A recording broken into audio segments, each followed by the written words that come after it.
اعوذ باللہ من الشیطان الرجیم بسم اللہ الرحمن الرحیم۔ ملک میں پے در پے جنسی واقعات بچیوں نابالغ بچیوں کے ساتھ اور ویسے ہی ریپ کے واقعات جو بڑھ رہے ہیں، کیا کبھی آپ نے سوچا کہ ان واقعات کے اندر بنیادی وجوہات کیا ہیں؟ وہ کون سے عوامل ہیں جو معاشرے کے افراد کے ان عوامل میں حوصلہ افزائی کر رہے ہیں یا لوگ مجبور ہو رہے ہیں کہ وہ اس طرف جائیں؟ آپ کا نظام تعلیم آپ نے مخلوط ترتیب دے دیا۔ یورپین تہذیب مغربی تہذیب کی اقتدا کرتے ہوئے آپ نے نوجوان بچیوں اور نوجوان بچوں کو اکٹھا کر دیا۔ آپ کے ہاں مخلوط تجارتی نظام ترتیب میں آ گیا، بازاروں میں مخلوط چلت پھرت سامنے آ گئی۔ آپ کے ہاں پردے کا رواج ختم ہو گیا، پردہ اپنی جگہ پہ قائم نہ رہا۔ پھر جو خوراک آپ نے متعارف کروائی اور اس خوراک کے جو نتائج ہیں وہ جنسی ہیجان کو بہت زیادہ بھڑکاتے ہیں، جنسی ہیجان بڑھ جاتا ہے۔ جب سارے کا سارا ماحول 12-14 سال کے بچے پر بھرپور طریقے کا اثر انداز ہوتا ہے تو پھر آپ نکاح پر قدغنے لگاتے ہیں کہ 18 سال کی عمر میں 18 سال کی عمر تک تو کوئی نکاح کر نہیں سکتا۔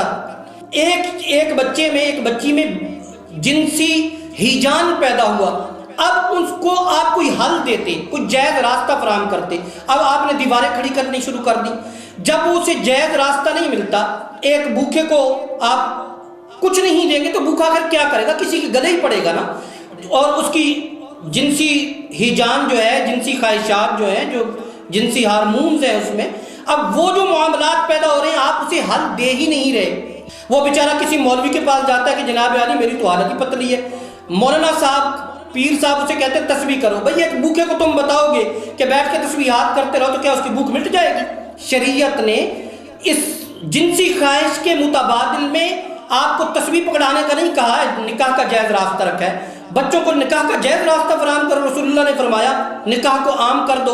آپ اسے تسبیح پکڑا کے اس کی خواہشات کو دبانے کا راستہ دے رہے ہیں، یہ خواہش نہیں دبے گی۔ یہ جو 14 سال سے 18 سال کا پیریڈ ہے، اس پیریڈ میں جو بچی کے یا بچے کے جذبات ہیں آپ نے اس کا کیا متبادل پیش کیا؟ یورپ نے تو انہیں شادی کی آزادی تو نہیں لی لیکن گرل فرینڈ رکھنے کی اجازت دے دی۔ کیا آپ کا اسلام اس کی اجازت دیتا ہے؟ آپ کا معاشرہ اس کی اجازت دیتا ہے؟ کیا آپ ایسا کر سکتے ہیں؟ کوئی چاہتا ہے کہ اس کی بیٹی اس کی بہن کا بوائے فرینڈ ہو، کوئی چاہتا ہے کہ اس کے بیٹے کی گرل فرینڈ ہو۔ ماحول ایسا ترتیب دے دیا گیا۔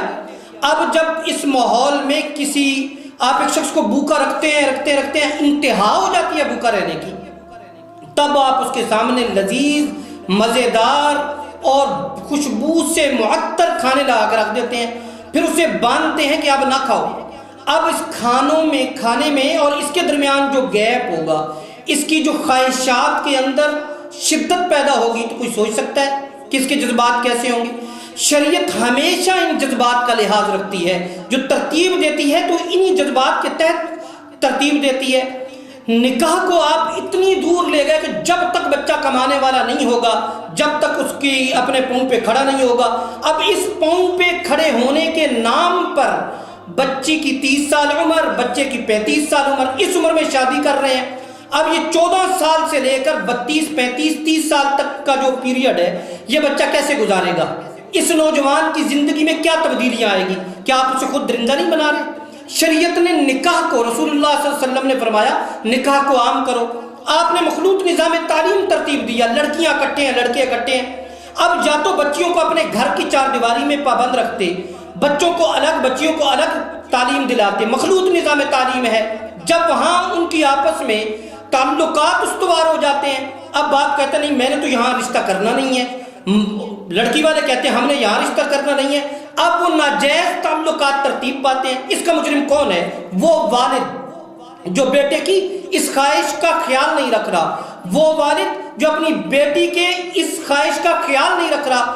یا تو مخلوط نظام تعلیم سے بچوں کو نکال دو، جب وہاں لے جاتے ہو تو پھر انہیں نکاح کی اجازت دو، جہاں یہ چاہتے ہیں نکاح کریں، تاکہ تم زنا کے دروازے کھولنے کی بجائے گناہ کے دروازے کھول کر والدین گناہگار ہوں، خاندان کے سرپرست گناہگاروں، اس کی بجائے تم انہیں شادیوں کے، انہیں نکاحوں کے موقع دو، حوصلہ افزائی کرو نکاح کے معاملے میں، تاکہ وہ نکاح کریں اور گناہ سے بچیں، انہیں حق دیں۔ شریعت نے یہ کہا ہے کہ آپ نے لڑکے سے پوچھنا ہے قبول ہے، آپ نے لڑکی سے پوچھنا ہے قبول ہے۔